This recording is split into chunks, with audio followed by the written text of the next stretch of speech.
ya felizmente superados. Estamos en este congreso organizado por SIJUS. Es un gusto encontrarme con el profesor Emanuel de Jesús Corado y de disertar en un simposio, en un congreso que se realiza en homenaje a nuestro querido amigo el profesor Roberto Romboli. Precisamente el tema que voy a abordar, que refiere a al centenario de los tribunales y cortes constitucionales, es el mismo trabajo, el anticipo, perdón, del trabajo que voy a incluir en un libro en homenaje al profesor Romboli que se va a editar en el Perú. Bien, el Congreso alude al derecho procesal constitucional y debemos subrayar que este año, 2020, es un año de cumpleaños para el derecho procesal constitucional. Uno de sus cumpleaños precisamente conmemora el nacimiento de las Cortes y Tribunales Constitucionales, su centenario, en el año 1920, en Austria y en Checoslovaquia. Y también este año conmemoramos el 80 aniversario de la primera Sala Constitucional, como fue el Tribunal de Garantías Constitucionales y Sociales de la Constitución de Cuba de 1940. Así que 100 años por un lado, 80 años por el otro. Bien, para situarnos en el tema de los tribunales constitucionales, debemos recordar que hasta 1920 el control de constitucionalidad en general, había muchas excepciones, seguía el modelo de Estados Unidos. Es un modelo de control desconcentrado de constitucionalidad o difuso. Cualquier juez puede atender y resolver un tema constitucional en un proceso y con resultados circunscriptos al expediente donde, por ejemplo, se declare la inconstitucionalidad de una ley. Esto provoca en el sistema estadounidense que la norma declarada inconstitucional teóricamente sigue vigente. Bien, esto ocurría en nuestro lado del Océano Atlántico. Cabía preguntarse qué pasaba en Europa y qué se pensaba en Europa de este sistema. Un autor nacido en Praga, pero típicamente austríaco, como fue Hans Kelsen, entendió o visualizó al sistema norteamericano de control de constitucionalidad como una especie de carnaval jurídico. ¿Por qué esta alocución, carnaval jurídico? Porque era un sistema, repetimos, donde cada juez resolvía lo que quisiera en materia de control de constitucionalidad. Por supuesto, había un recurso de, digamos así, de alzada para llegar eventualmente ante la Corte Suprema de los Estados Unidos, pero no nos olvidemos que la Corte Suprema de Estados Unidos resuelve solamente 80 o 100 causas por año. Entonces, cada juez podía interpretar la Constitución a su gusto. Para un autor como Hans Kelsen, esto significaba que, de hecho, en Estados Unidos, si había 2.000 jueces, había prácticamente 2.000 constituciones. Lo cual, para un fundador de la teoría pura del derecho, como era Hans Kelsen, esto resultaba inadmisible. Además, más inadmisible todavía, implicaba que cuando un juez declarase la inconstitucionalidad de una norma, de una ley, por ejemplo, esa ley persistiera, siguiera vigente. Imagínense ustedes que para Hans Kelsen, uno de los coautores de la teoría de la pirámide jurídica, admitir que en esa impoluta y prístina pirámide jurídica hubiera un tumor canceroso, como es una ley inconstitucional todavía vigente, constituía un verdadero contrasentido jurídico.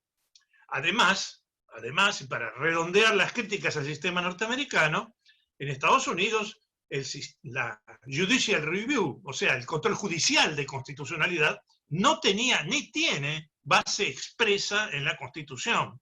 Había sido inventado, había sido creado por los tribunales norteamericanos, en particular por su Corte Suprema, en el caso Marbury versus Madison. Pero para Kelsen eso también implicaba una suerte de herejía jurídica, porque el tema era tan importante, el del control de constitucionalidad, que exigía que la temática referente al control de constitucionalidad estuviera tratado, estuviera contemplado en el texto de la Constitución. En resumen, Hans Kelsen va a proponer un sistema de control de constitucionalidad concentrado en un órgano especializado, además, en el control de constitucionalidad. Es decir, cumplido por jueces profesionales en constitucional, que interpretaran la Constitución a la luz del derecho constitucional. No que la Constitución fuera interpretada, como en Estados Unidos, por jueces civiles, comerciales, penales, laborales o quien fuere. Esa anomalía producía que la Constitución tuviera interpretaciones civilistas, penalistas, laboralistas, comercialistas, etcétera, en lugar de tener una interpretación típicamente constitucional. Entonces, el modelo de Kelsen nos lleva a un tribunal constitucional incluido en la Constitución, con base firme en la Constitución, un tribunal constitucional con facultades él solo de derogar la norma inconstitucional, con lo cual se transformaba también en un legislador negativo. Eso lo admitía claramente Hans Kelsen en esa perspectiva. Pues bien, a ver, ¿de dónde salen estas ideas de Hans Kelsen? ¿Nacen del mismo? Bueno, en buena medida sí, pero en buena medida no. Kelsen va a lograr plasmar su idea de tribunal constitucional en Austria, en la Constitución de 1920. Pero ya en el año 1885, un profesor alemán, Georg Jelinek, nacido en Leipzig, había anticipado la idea de crear un tribunal constitucional con algunas características muy similares a las que después va a dibujar Hans Kelsen. Y Hans Kelsen viene a ser, precisamente, fíjense ustedes, alumno de Georg Jelinek en la Universidad de Heidelberg, donde estuvo 1 año y medio cursando sus enseñanzas. Es decir, tenemos ya un antecedente muy importante, muy preciso, de estas ideas de Hans Kelsen, anticipadas por Georg Jelinek. Podríamos decir, en una palabra, que si Hans Kelsen es el padre de la jurisdicción constitucional, Georg Jelinek viene a ser el abuelo de la jurisdicción constitucional. Muy bien, estamos en 1920. ¿Qué ocurre en Austria? ¿Qué ocurre en Checoslovaquia? Porque, vamos a destacarlo, el Tribunal Constitucional tiene dos partos, o sea, hay dos mellizos. Hay un Tribunal Constitucional gestado en Checoslovaquia, en su constitución del 29 de febrero de 1920, y otro Tribunal Constitucional para Austria, plasmado en la Constitución austríaca del 1 de noviembre de 1920. Las preguntas que nos formulamos es, ¿obedeció todo a un mismo plan? ¿O por el contrario se trata de partos constitucionales diferentes? ¿Se trata de dos tribunales constitucionales distintos, de dos tribunales constitucionales con una fisonomía propia, o se trata de un mismo tribunal constitucional duplicado? Bien, la idea de mi exposición es subrayar ante ustedes que son dos tribunales constitucionales, como digo, mellizos, pero no son idénticos. Tienen una factura diferente, o sea, fueron fabricados por diferentes personajes y van a tener competencias que no son exactamente las mismas, que no son las iguales. Vamos a, entonces, comparar uno con otro brevísimamente y aclarar algunos puntos en torno a esta coincidencia en el mismo año, pero en dos cunas diferentes. Vamos al primero, el Tribunal o Corte Constitucional Checoslovaca. 29 de febrero de 1920. Ese Tribunal Constitucional tiene unos padres diferentes. esos padres son tres personajes. Uno de ellos es amigo de Hans Kelsen, se llama Franz Bayer. Es también partidario de la teoría pura del derecho, pero la teoría pura del derecho tiene dos vertientes, digamos así, dos zonas. Una es la teoría pura del derecho vienesa, bajo el control de Hans Kelsen, y otra, la teoría pura del derecho checoslovaca, que se despliega en la ciudad de Brno o Brunn, que es la capital de Moravia, una importante provincia de Checoslovaquia. Franz Bayer brilla en la teoría pura del derecho, versión Checoslovaquia, versión Brno o Brunn en alemán, que es donde va a tener su sede el Tribunal Constitucional Checoslovaco. Otro personaje en Checoslovaquia es Jorge Hetzel, y el tercero es Wenceslao Joaquín, que es un discreto funcionario del Ministerio del Interior, pero importante en la creación del Tribunal Constitucional Checoslovaco, desde el momento que redactó el texto con nivel constitucional que se refiere al mismo. Bien, tenemos entonces una paternidad diferente. Jorge Hetzel no es amigo de Kelsen. Franz Bayer en Checoslovaquia, sí. Por lo tanto, no hay una, digamos, amigable relación entre todos estos autores de estos dos tribunales constitucionales. Bien, prosigamos con la comparación de ambos institutos. El Tribunal Constitucional de Austria se debe, en gran medida, a la pluma de Hans Kelsen, porque Hans Kelsen es importante en dos dimensiones que nos interesan puntualmente. Una es la dimensión de Hans Kelsen como constituyente, en el sentido que influye en la redacción de la Constitución de Austria de 1920. Influye mucho. Él está apadrinado por el canciller socialdemócrata austríaco Renner. Eso por un lado. Pero por el otro, Hans Kelsen, aparte de constituyente, de hecho, de asesor de la Comisión Constituyente, fue juez del Tribunal Constitucional Austríaco o de la Corte Constitucional Austríaca. Es decir, que su impronta es decisiva. Él va a estar en los años fundacionales. Durante 9 años va a ser juez de la Corte Constitucional Austríaca. No fue presidente, cuidado, pero sí fue un destacado magistrado. No siempre votó en mayoría, algunas veces votó en disidencia, en minoría, pero de todas maneras Hans Kelsen iluminó, y Dios mío, ¿de qué pluma estamos hablando? Estamos hablando del jurista más famoso del siglo XX, pues Hans Kelsen va a dejar su impronta en el Tribunal Constitucional Austríaco. La pregunta sería, a ver, comparemos estos dos tribunales constitucionales. ¿Cómo actuaron, cómo desarrollaron su trabajo? ¿Qué impacto tuvieron en el derecho procesal constitucional y en el derecho constitucional? Bueno, hay que reconocer que la Corte Constitucional checoslovaca tuvo un comportamiento mucho más discreto.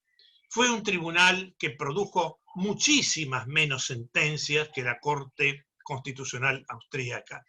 La Corte checoslovaca, además, compuesta por una cantidad de 7 miembros, no era una Corte Constitucional con miembros que fueran todos permanentes integrantes de ese cuerpo, sino que esa Corte Constitucional se integraba en parte con magistrados de la Corte Suprema de Justicia, en parte con magistrados del Superior Tribunal Administrativo, de tal manera que estos magistrados compartían su trabajo entre la Corte Constitucional y sus tribunales propios, de los que eran jueces titulares. Esto naturalmente perjudicaba la operatividad de la Corte Constitucional checoslovaca. Eso por un lado. Por el otro, ocurrió en Checoslovaquia algo muy particular. Esto particular fue que aquellos que podían iniciar los procesos constitucionales ante la Corte o Tribunal Constitucional, habitualmente no lo hicieron. Es decir, no cualquiera podía litigar ante la Corte Constitucional checoslovaca ni la austríaca. El número de sujetos habilitados para actuar en ellas era reducido.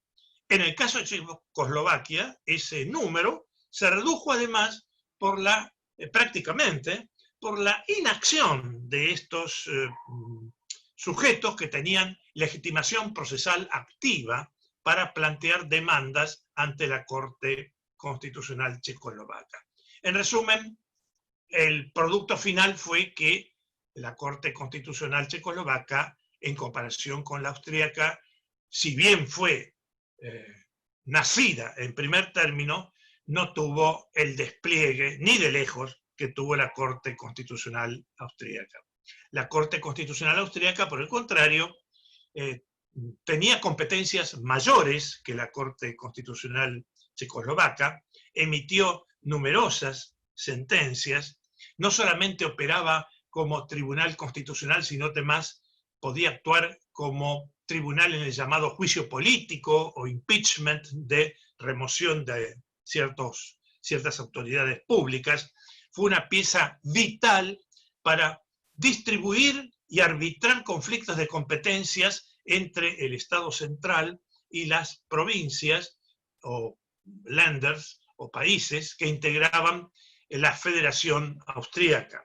Es decir, tuvo un comportamiento mucho más destacado, de mayor calibre institucional, de mayor calidad jurídica y de mayor cantidad también de procesos. Por eso es que generalmente en los manuales de derecho constitucional y procesal constitucional, la jurisdicción constitucional concentrada y especializada es llamada modelo austríaco o modelo kelseniano, y no modelo checoslovaco, a pesar de haber tenido su fecha de parto, como digo, primero el Tribunal Constitucional checoslovaco. Tendríamos que añadir un detalle que pasa finalmente como algo anecdótico, casi como algo turístico, y es que hay un tercer Tribunal Constitucional próximo, que es el Tribunal Constitucional del Principado de Liechtenstein. Este Principado de Liechtenstein es un principado, un microestado de alrededor de 40.000 habitantes, 170 kilómetros, encapsulado entre la frontera suiza y la austríaca. El 5 de octubre de 1921 aparece el tercer Tribunal Constitucional del mundo, que es el del Principado de Liechtenstein, con una conformación curiosa, porque 2 de sus miembros podían ser legos.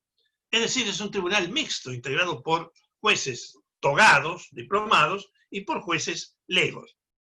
Este Tribunal Constitucional de Liechtenstein sí tiene una característica particular. Fue el tercero, pero en continuidad estuvo siempre en funcionamiento, mientras que el Tribunal Constitucional checo, durante la revolución, de la ocupación alemana, en la Segunda Guerra Mundial, y en los primeros años del Estado, digamos, satelizado del Estado comunista, quedó clausurado hasta que finalmente fue resucitado alrededor de 1968 más o menos, y el Tribunal Constitucional austríaco, por su parte, también quedó congelado, quedó inutilizado durante la ocupación de Alemania de Austria. Es decir, que tuvieron cortes en su trayectoria. En cambio, el Tribunal Constitucional de Liechtenstein permaneció continuamente en actividad hasta nuestros días, sigue, se llama Tribunal de Estado, y eso sí, tuvo una reforma muy importante en el año 2003. Pues bien, sería con interés de preguntarnos, estos tribunales constitucionales van a ampliar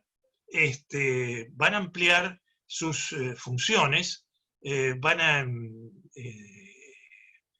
a incrementar sus actividades, no solamente para resolver conflictos de competencias entre el Estado central y las provincias o Estados miembros, sino que van finalmente a atender temas de custodia de asuntos de derecho internacional y a la postre custodia de derechos personales, lo que involucra aquello que Mauro Capelletti llamó con acierto la jurisdicción constitucional de la libertad.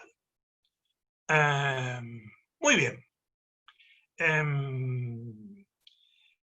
Sería interesante advertir, como dijimos en esta exposición, que en 1940 se produce un episodio, otro nacimiento. En este caso tenemos que los tribunales constitucionales han tenido una hija, que son las salas constitucionales, a través del lanzamiento del Tribunal de Garantías Constitucionales y Sociales, así se llama, de la Constitución cubana de 1940. Ahora ustedes se preguntarán, ¿por qué crear un tribunal constitucional, una sala constitucional? ¿Por qué no seguir el modelo que ha enseñado de un tribunal constitucional concentrado y especializado fuera del Poder Judicial? Porque recuerdan que para Kelsen los jueces comunes no eran jueces idóneos para tratar temas constitucionales. Bien, estas salas constitucionales nacen como una solución política transaccional, como una concertación, como una especie de pacto o armisticio entre dos grupos de juristas. Por un lado, aquellos que querían seguir la receta de Kelsen de un tribunal constitucional concentrado, especializado, fuera del Poder Judicial, extrapoder, y por otro, la de aquellos que no querían que las Cortes Supremas perdieran poder político mediante la erección de un tribunal paralelo, llamémosle el Tribunal Constitucional.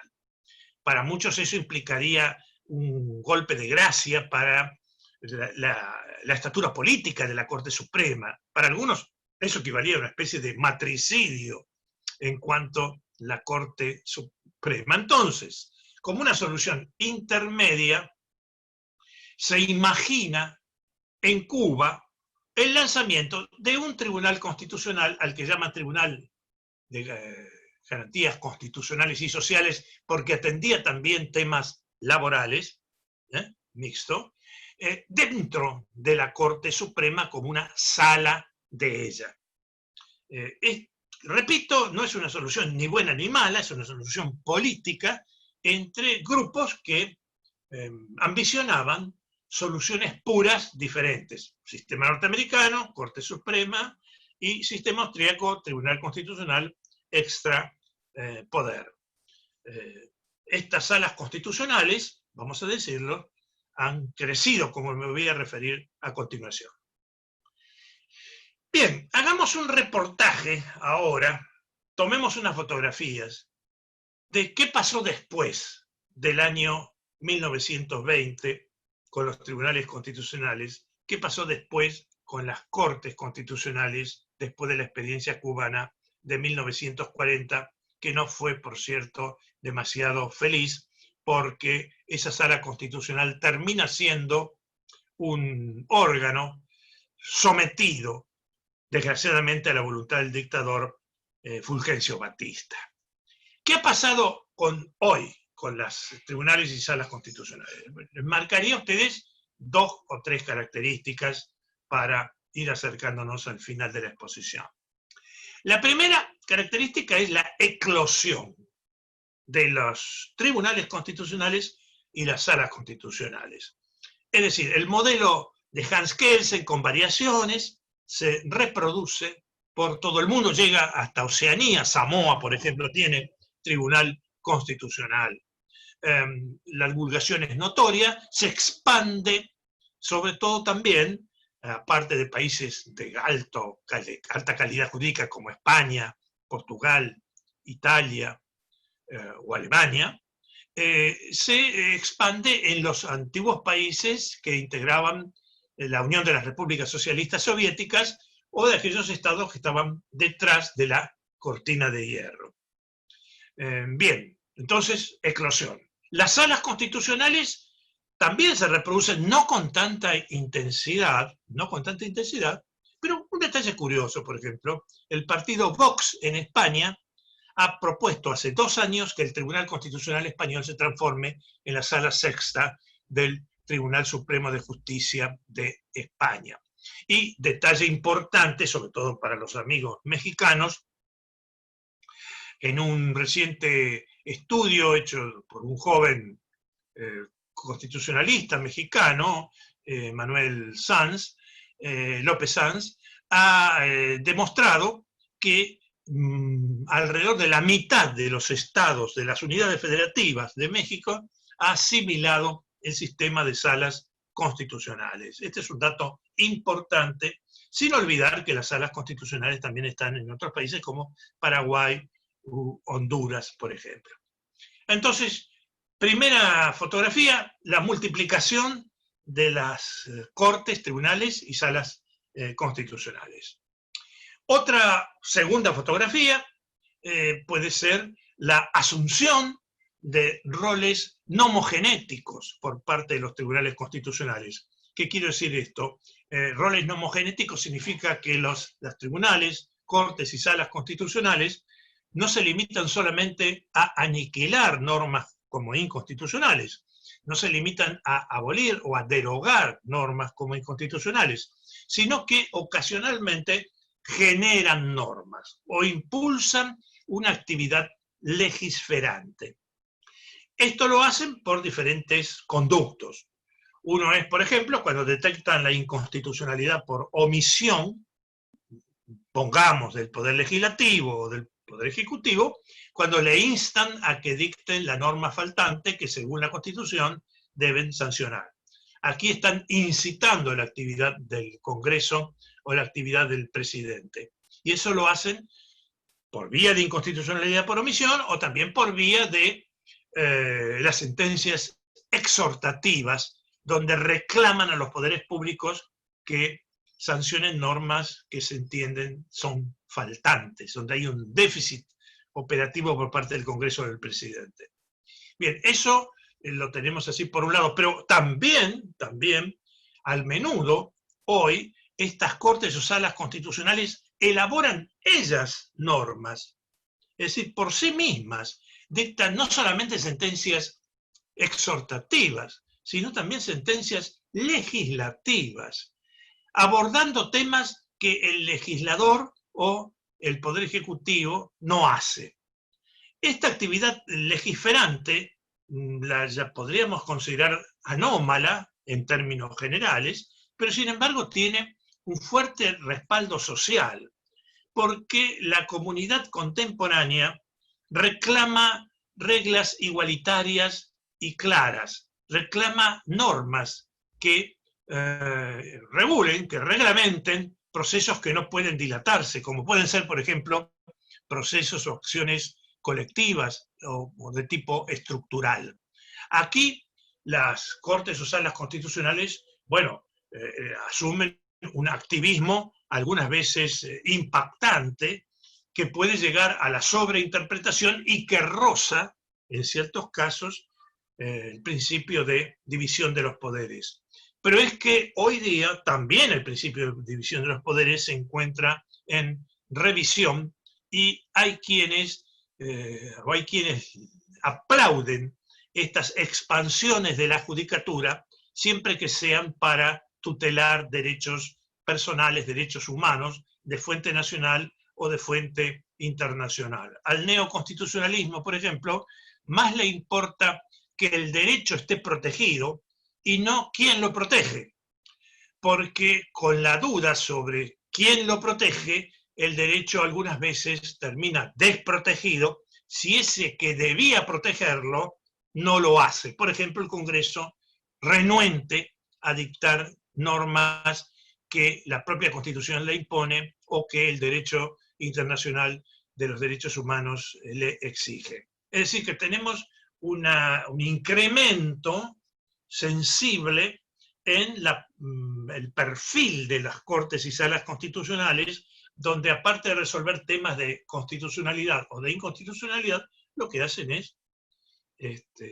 establecer normas. Y algunas veces ciertas constituciones, como ocurre en Ecuador, o como ocurre en algunos estados mexicanos, de la Federación Mexicana, les permiten a estas cortes, salas o tribunales constitucionales, agotadas instancias de reclamo, de intimación al Poder Ejecutivo o al Legislativo para que actúe, les permite la Constitución local, dictar la norma faltante como legislador suplente y precario hasta que lo haga el Congreso o el Poder Ejecutivo. Bien, la tercera foto es que actualmente se produce un proceso de mimetización interesante entre algunas cortes constitucionales, algunas cortes supremas, perdón, y cortes o tribunales constitucionales. Es decir, nos encontramos casos como Estados Unidos, como México, como Argentina, donde la Corte Suprema tiende a perfilarse más que nada, por sobre todo, como Corte Constitucional, más que como tribunal común. ¿Y esto cómo lo hace? Tomemos el caso de Estados Unidos, por ejemplo. Eso se opera del siguiente modo. En primer lugar, la Corte Suprema empieza a atender prácticamente solamente asuntos constitucionales, desocupándose de otros tipos de pleitos civiles, comerciales, laborales o el que fuera. Concentra su actividad en lo constitucional. Fíjense que Estados Unidos, como les comenté hace un rato, aborda la Corte Suprema de 80 a 100 causas por año y la mayoría de ellas son de naturaleza constitucional. La segunda vía por la cual una Corte Suprema o un Tribunal Supremo se transporta o se transforma, se transvestiza a Tribunal Constitucional es cuando confiere a sus sentencias efectos erga omnes, es decir, donde ya la declaración de inconstitucionalidad no se aplica al caso concreto solamente, sino que debe ser seguida por los demás tribunales del país y aún por los órganos del Poder Ejecutivo, del Legislativo. O sea, cuando la doctrina constitucional de la Corte tiene pretensiones de expansión a todos los ámbitos del Estado. Eso aunque la Constitución no lo diga. Algunas veces es por construcción jurisprudencial de la Corte Suprema, pongamos en Estados Unidos Cooper versus Aaron, pongamos en Argentina el caso Farina, recientemente resuelto, donde la Corte exige que su doctrina judicial sea seguida por los tribunales inferiores, de tal manera que cuando declara inconstitucional una norma, esa norma declarada inconstitucional por la Corte Suprema no es técnicamente derogada, pero queda bloqueada, queda anestesiada, en el sentido que todos los demás órganos del Estado deben entenderla o reputarla como inconstitucional. A su vez, cuando la Corte Suprema declara como constitucional a una ley, la está blindando, porque está impidiendo que los otros tribunales del país la reputen inconstitucional, salvo algunas excepciones que se establecen en cada estado. Y finalmente, el panorama hoy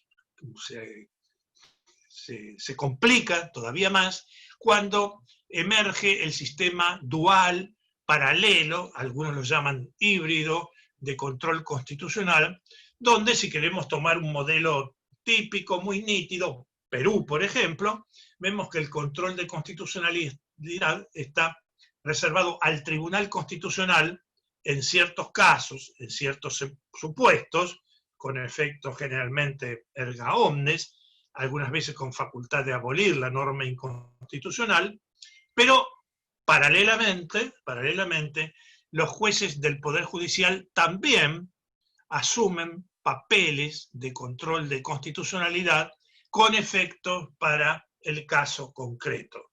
Estas alternativas son desde luego muy interesantes, muy opinables, muy discutibles también. Pero la pregunta es, bueno, ¿y hoy día qué? ¿Cuál es el mejor sistema? ¿Cuál es la receta más convincente? ¿Kelsen o Marshall con Marbury versus Madison, corregido por una jurisprudencia activista muy importante de los tiempos modernos? ¿O un sistema mixto? Evidentemente la respuesta es no dogmática. No hay una receta perfecta, no hay una verdad infalible. lo que va a tornar exitoso un sistema de control de constitucionalidad en un país no es que sea kelseniano, no es que sea marshalliano o estadounidense, no es que sea híbrido, dual, paralelo, mixto, o como lo quieran llamar. Lo que va a tornar exitoso un sistema y le va a dar legitimidad es que sea útil, que sea idóneo, según las particularidades de la comunidad a la que nos estemos refiriendo. Es decir, teniendo en cuenta dos factores, tiempo y espacio, podremos concluir, bueno, esto es aplaudible. ¿Por qué? Porque funciona bien. El mejor de los sistemas, el más puro, mal aplicado, pues deja de ser un sistema correcto y, como bien decía Santo Tomás de Aquino, la corrupción de lo mejor es lo peor. De tal modo que lo que santifica un sistema de control de constitucionalidad en última instancia es su éxito práctico, sus resultados pragmáticos en el ámbito de las realidades. En síntesis, si tuviera que concluir esto con dos palabras, diría que hoy podemos constatar estas dos cosas. La primera, que la heterogeneidad de sistemas, la variedad de sistemas, no es pecado. No hay un pecado constitucional porque un país tenga un sistema diferente al del otro. La variedad, se impone hoy la legitimidad de la variedad, los proyectos de vida de cada comunidad, de cada país, de cada nación. En resumen, la variedad no es pecado. Y la segunda conclusión es que el mestizaje tampoco es pecado. Es decir, que un país tenga un régimen de control de constitucionalidad mixto, judicial y no judicial, con protagonistas que son los jueces del Poder Judicial y algunos protagonistas ultra especializados como sean los jueces del Tribunal Constitucional, que determinados procesos vayan al Tribunal Constitucional y otros vayan al ámbito de los jueces ordinarios, con resultados igualmente disímiles según el país al que hagamos referencia, pues eso tampoco implica ningún sacrilegio constitucional. E inclusive puede darse el caso, como es el México, que en la nación haya una Corte Suprema que se nos va transformando lentamente en un cuasi tribunal constitucional y que haya salas constitucionales en el ámbito de las entidades federativas, lo cual es lógico o aceptable. O Argentina,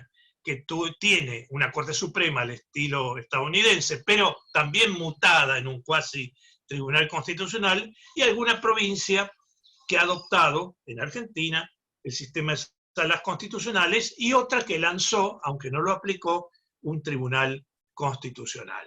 En una palabra, terminamos levantando un monumento a la imaginación, pero no a la imaginación delirante, sino a la imaginación práctica, a la llamada razón práctica. Bueno es, en síntesis, lo que sirve.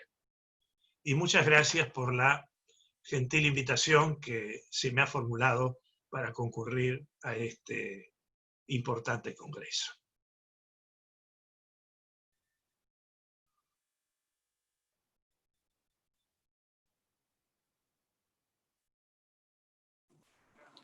¿Qué tal, doctor? Buenas tardes, muchas gracias por acompañarnos, por brindarnos parte de su tiempo para esta actividad en homenaje al profesor Roberto Romboli. Le enviamos un fuerte abrazo. Vamos a preparar la siguiente participación. Cuídese mucho, sabemos que pues, estamos todavía en un escenario en el que tenemos que tomar medidas necesarias, ¿no? Y que generan ciertas limitaciones, pero bueno, es un lujo siempre escucharlo. Muy bien. Lo felicito por la labor empeñada y por